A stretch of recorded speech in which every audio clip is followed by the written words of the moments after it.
મહેસાણા ખાતે જિલ્લા પંચાયત પ્રમુખ તૃષાબેન પટેલની ઉપસ્થિતિમાં પીએમ કિસાન ઉત્સવ દિવસ અને મિલેટ મેળા કાર્યક્રમ યોજાયો હતો। વડાપ્રધાન નરેન્દ્ર મોદીના વરદ હસ્તે પીએમ કિસાન સન્માન નિધિ યોજના અંતર્ગત ખેડૂત કુટુંબોને 22મા હપ્તા સ્વરૂપે ડીબીટી સહાય વિતરણ અંતર્ગત પંડિત દીનદયાળ ટાઉન હોલ મહેસાણા ખાતે જિલ્લા પંચાયત પ્રમુખ તૃષાબેન પટેલની ઉપસ્થિતિમાં પીએમ કિસાન ઉત્સવ દિવસ અને મિલેટ મેળા કાર્યક્રમ યોજાયો હતો।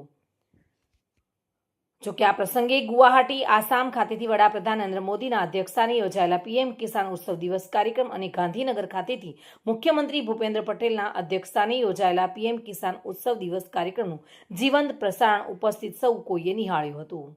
આ કાર્યક્રમમાં જિલ્લા વિકાસ અધિકારી ડોક્ટર હસરત જૈસ્મીન, તાલુકા પંચાયત પ્રમુખ કલ્પનાબેન પટેલ, અગ્રણી ચંદ્રકાંતભાઈ પટેલ, નાયબ જિલ્લા વિકાસ અધિકારી ભગવતી બા રાઠોડ, આત્માના પ્રોજેક્ટ ડાયરેક્ટર તેજલબેન શેઠ, કૃષિ વિજ્ઞાન કેન્દ્રના વૈજ્ઞાનિકો, મદદનીશ, ખેતી નિયામક સહિત ખેડૂતો ઉપસ્થિત રહ્યા હતા અને કાર્યક્રમને દીપાવ્યો હતો।